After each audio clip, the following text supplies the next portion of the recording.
Buenos días, soy Jesús Rosado, el suboficial mayor del Regimiento Mixto de Artillería número 30, y a continuación les voy a contar un poco los orígenes de este edificio, el edificio llamado de Carlos III.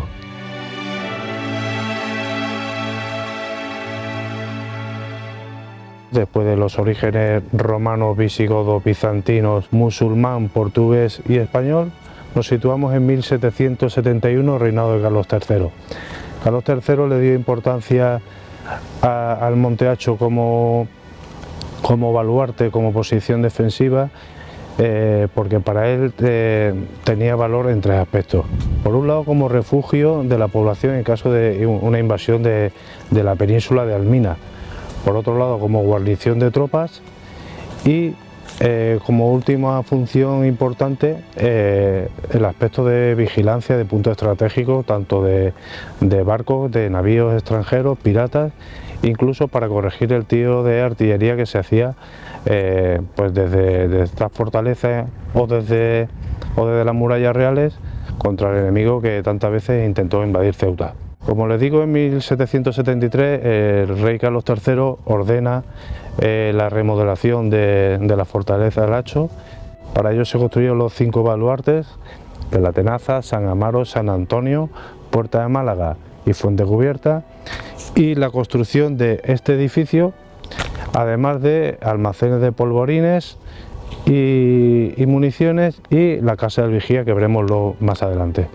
El edificio de Carlos III, aquí lo tienen, fue construido con idea de un pabellón, como pone en la inscripción que hay en la puerta principal, pabellón y cisterna capaz de 300 hombres, aunque luego veremos que albergó a más de 700, en concreto 754 hombres, y fue una guarnición militar de tropas permanentemente aquí destacadas de Ceuta. A partir de 1814 aproximadamente, ya con el rey Fernando VII, se inició la represión contra los constitucionalistas, y el comandante general de Ceuta decidió que era un buen sitio para establecer una prisión, dado lo apartado que estaba del resto de la población de Ceuta y estaba amurallada, y empieza la triste historia de la fortaleza del Hacho como prisión cívico-militar durante 90 años y exclusivamente militar durante los 70 años siguientes. Para la gente de Ceuta, hablar del Hacho siempre ha sido o había sido una cosa negativa. Se asociaba al Hacho a prisión militar, delincuentes peligrosos, mala gente, pero en 1979, con el traslado de los últimos presos hacia Cádiz, comienza la andadura del Hacho, o la ubicación del Hacho como sede militar, y en 1981 es cuando se abre sus puertas para que curiosos y visitantes puedan acceder a ella en cuanto quieran y como quieran.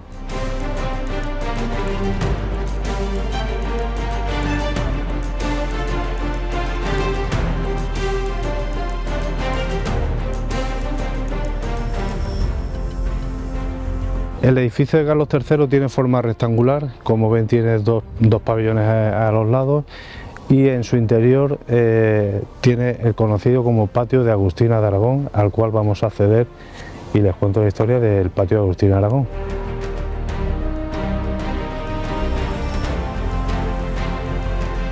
Como ya les he dicho, estamos en 1814, el rey Fernando VII decide darle un uso penal a la fortaleza del Hacho y convierte lo que antes era el edificio de guarnición para tropas en un penal. El patio de Agustín Aragón, como pueden ver, todavía se conservan las argollas ancladas en la pared donde los presos salían en su hora libre, salían al patio atados con cadenas a esos clavos. No vayamos a pensar que estaban libremente circulando por el patio. Aunque en principio estaba pensado para albergar a 300 recursos, fueron 754 lo que llegó a haber aquí.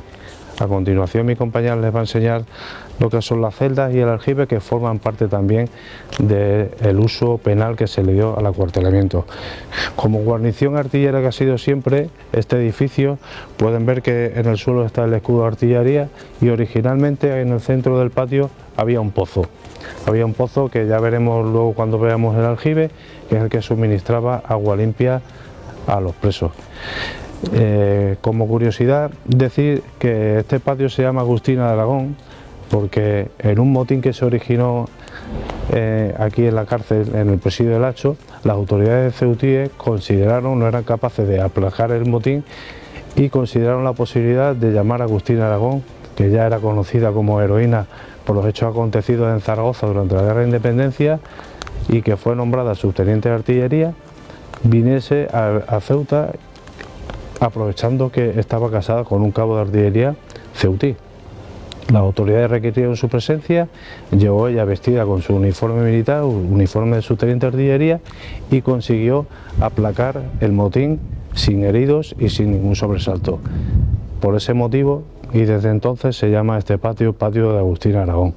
Otra curiosidad del presidio del Hacho es el bombardeo que sufrió por parte del acorazado Jaime I durante la Guerra Civil, concretamente el 25 de julio del 36. El acorazado, en su asedio a Ceuta, disparó 3 proyectiles sobre la fortaleza que impactaron directamente en ella. El primero de ellos se puede observar todavía el impacto a la entrada de la fortaleza por Puerta de Málaga, y en ese impacto murieron 10 soldados que se encontraban de guardia observando precisamente cómo el acorazado bombardeaba Ceuta. El segundo impacto cayó aquí en este patio, concretamente en este edificio que fue restaurado, por eso es de distinta construcción conforme al resto del edificio, y que hundió una de las 3 partes que tiene el aljibe, que verán posteriormente, dejándola inútil, con lo cual porque se mezclaron aguas fecales con agua limpia y dejó esa tercera parte inútil que luego veremos. Y el tercer impacto cayó sobre lo que ahora conocemos como Baluarte de San Amaro, en la actual cantina, destruyéndola completamente.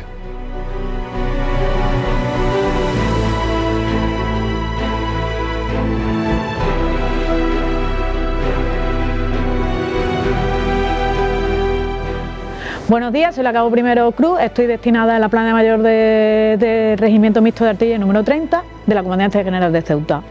Y os voy a acompañar a visitar las celdas del presidio del Hacho.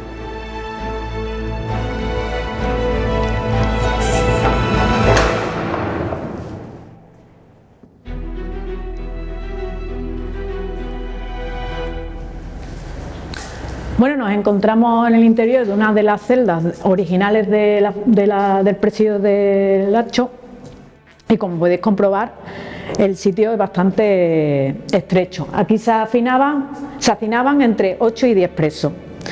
Aquí no tenían nada, lo único que podemos ver en una esquina es que tenían un inodoro turco. Un inodoro turco es un retrete sin taza, a ras del suelo y con un agujero para hacer sus necesidades. Lujo no tenían ninguno más. Aquí ahora tenemos un poco de claridad porque tenemos una ventana al final del pasillo, pero en aquella época no había ventana, entonces era oscuridad absoluta. Bueno, aquí las infecciones, las enfermedades, mala alimentación. Notamos que hay bastante humedad ahora, pero hay que recordar que justamente debajo nuestra se encuentra el aljibe, hoy en día vacío, pero en aquella época estaba lleno de agua, entonces la humedad era mucho más fuerte.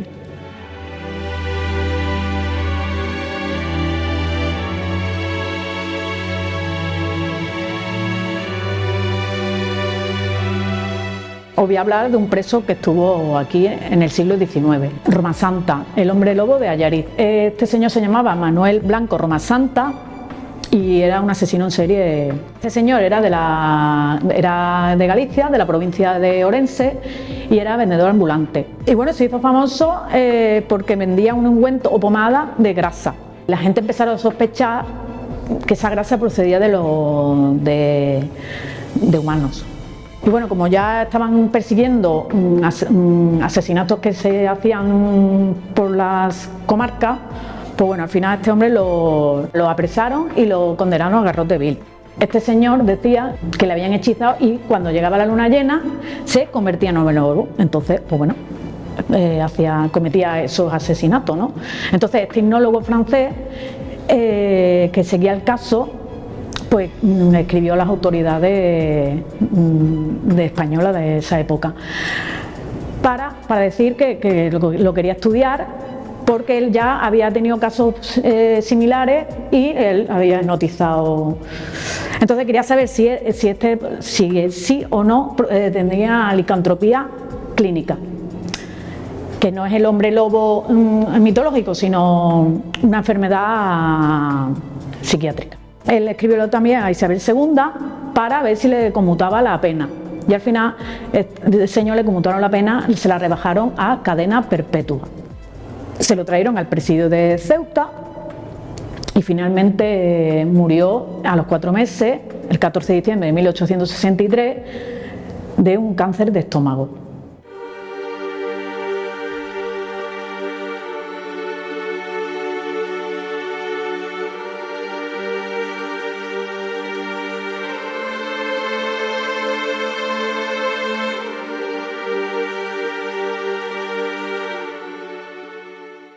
Nos encontramos en el aljibe del edificio Carlos III, justamente debajo del patio de Agustina de Aragón. Un aljibe es una cisterna árabe para acumular el agua, normalmente potable. El aljibe en un principio tenía 3 bóvedas, pero como ya contó mi suboficial mayor, al impactar el proyectil del acorazado Jaime I, la estructura se vio afectada. Entonces las aguas fecales se empezaron a contaminar el agua potable. Entonces se selló esa bóveda y quedaron 2 bóvedas. Bueno, pues el aljibe, como podemos comprobar, tiene unos conductos que del agua de la lluvia que caía en el edificio Carlos III, pues iban cayendo al aljibe. Estos conductos los hay en la siguiente bóveda y en un principio debería haberla también en la tercera. Hoy en día está en desuso. Aunque está sellado, comprobamos que todavía viene agua subterránea. Cuando sellaron la tercera bóveda, pues años más tarde intentaron abrirla. Estuvieron picando, pero se dieron cuenta de que podía ser peligroso por la acumulación de metano. Estamos en la bóveda central y vemos que hay 2 orificios, una parte superior e inferior. El superior era para la ventilación del aire. Ese da justamente en el patio de Agustina de Aragón, en el centro. Cuando el presidio instalaron una bomba manual mecánica para que los presos se abastecieran de agua potable. Y a través de un tubo llegaba hasta el orificio inferior, que tiene aproximadamente unos 4 metros, y una capa de arenilla y gravilla, y hacía como filtro para hacer el agua potable. La bomba manual se encuentra en el desnarigado. ¿Qué pasaba cuando el aljibe llegaba a su máximo? Pues al final de las escaleras vemos que hay un desagüe rebosadero. Ese agua, cuando llegaba ahí, caía hacia el lado norte de la fortaleza, donde justamente hoy se encuentran las pistas deportivas, pero en aquella época había una alberca y se llenaba, el agua caía ahí. Se utilizaba para regadío y para la ganadería que había en aquella época dentro de la fortaleza. Cuando esa alberca caía, se llenaba, también tenía otro rebosadero que ya sí que el agua caía hacia fuera de las murallas, a otra alberca, y ya la población de Ceuta que vivía por los alrededores pues lo utilizaba también para lo mismo, para el regadío y para la ganadería.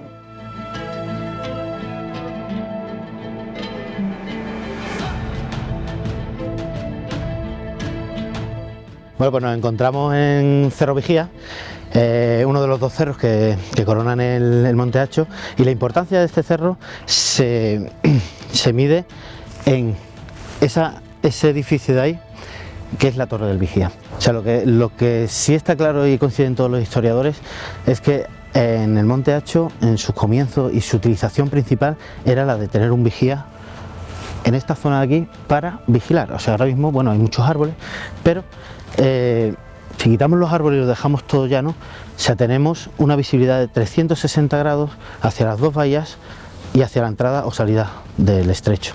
Lo podemos vigilar todo. El vigía que estaba ahí fue el que avisó a la guarnición de Ceuta como que venía el enemigo y venían a asediar Ceuta. El vigía estaba dotado de un cañón mirando a la batería de Torremocha. La batería de Torremocha es donde está ahora mismo el Club de Infanta Elena. Bueno, pues se avisaba a esa batería mandaba soldados a caballo hacia la guarnición que estaba en Ceuta, en la fortaleza, y así era avisado de que venían corsarios, y así era un punto de comunicación dentro de todo el sistema.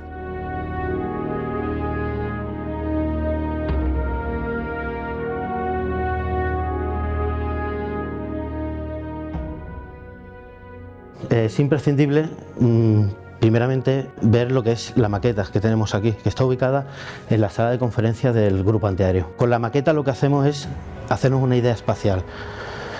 La fortaleza tiene un perímetro de 1500 metros aproximadamente de largo y una superficie de 108.000 metros cuadrados de superficie. ¿De qué se remonta? ¿A dónde nos vamos a remontar? Nos vamos a remontar a época romana.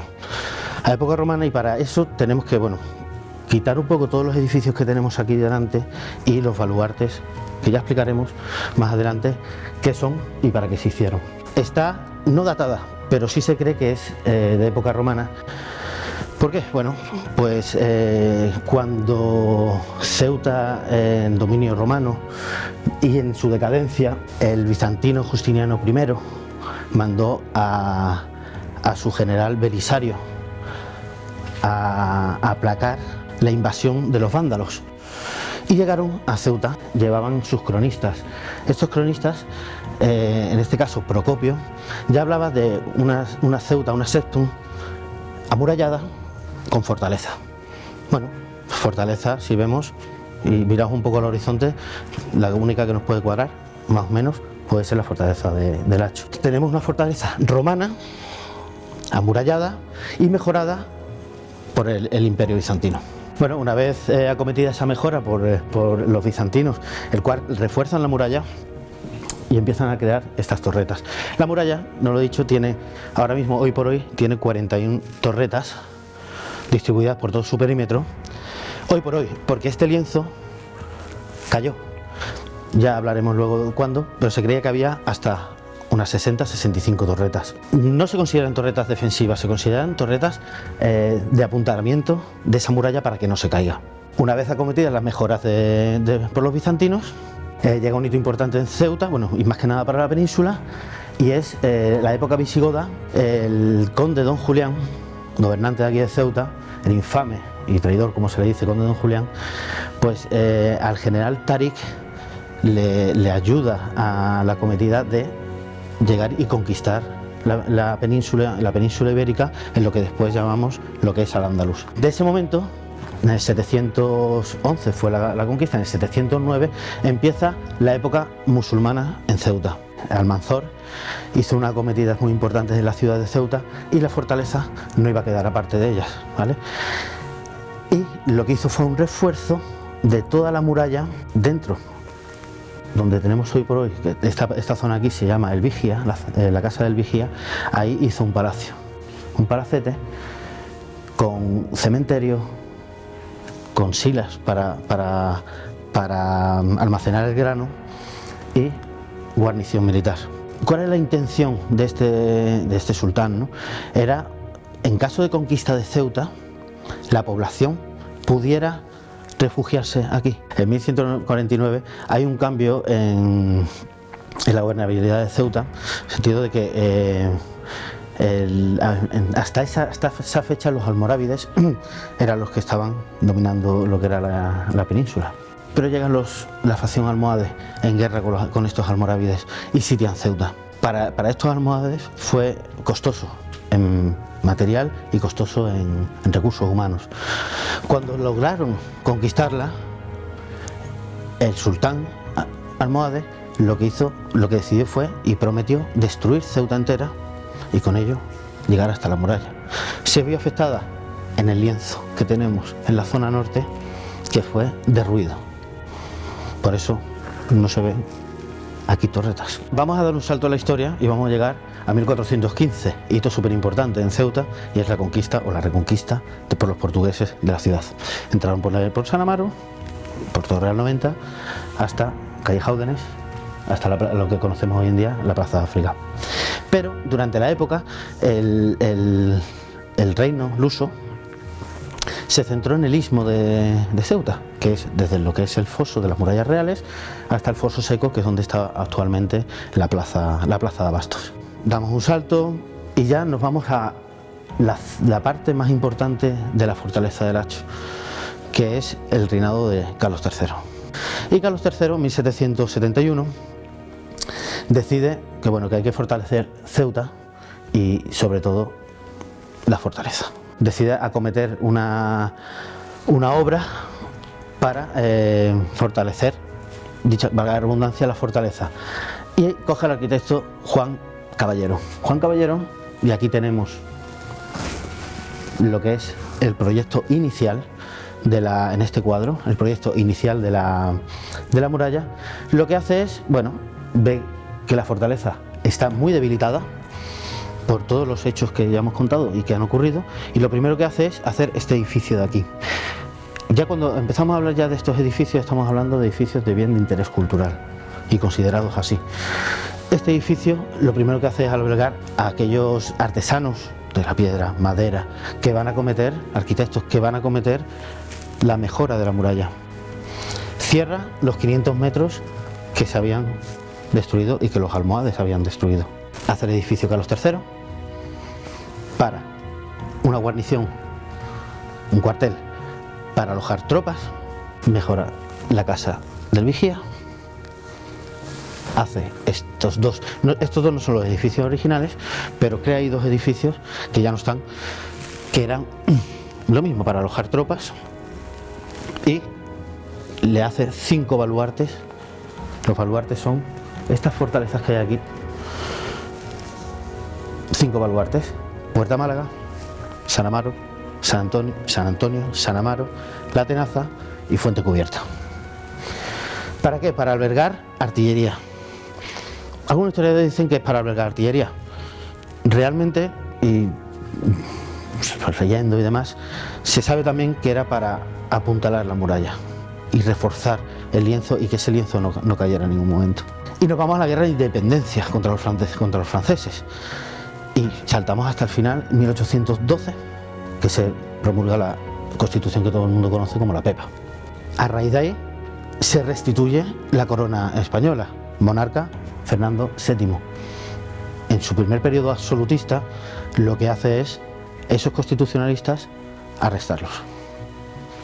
O sea, no, aquí el que manda es el rey, y los constitucionalistas no me interesa tenerlos. Y lo que vamos a hacer es, los vamos a apartar. ¿Y cómo los apartamos? Metiéndolos en presidios. En 1849 se crea la ley de presidios. Dice que Ceuta va a empezar a ser un presidio. Ceuta para este tipo de presos constitucionalistas y presos de sangre y presos incorregibles, ¿vale? Y lo que hace con el edificio Carlos III es convertirlo en un penal. Hasta 1911, presidio cívico-militar, y a partir de 1911 y hasta 1979, presidio militar solamente. En 1911, ¿por qué el presidio deja de ser civil? ¿Vale? Bueno, los gobernantes de Ceuta, pues en Ceuta había 5 presidios. Ceuta era una cárcel en sí. Y los gobernantes de Ceuta pues le quieren dar un impulso a la ciudad. Dicen, oye, pues nosotros también queremos ser una ciudad como puede ser Algeciras, Sevilla, Málaga, bueno. Y lo que hacen es coger esos presos, los reparten por la península, y ahí Ceuta empieza otra vez con un auge importante económico y cultural. Pero el edificio Carlos III queda como presidio militar hasta 1979. Y desde 1979 el edificio Carlos III es la sede del Regimiento Mixto de Artillería número 30. Ahora mismo han quedado como museo, no están en funcionamiento.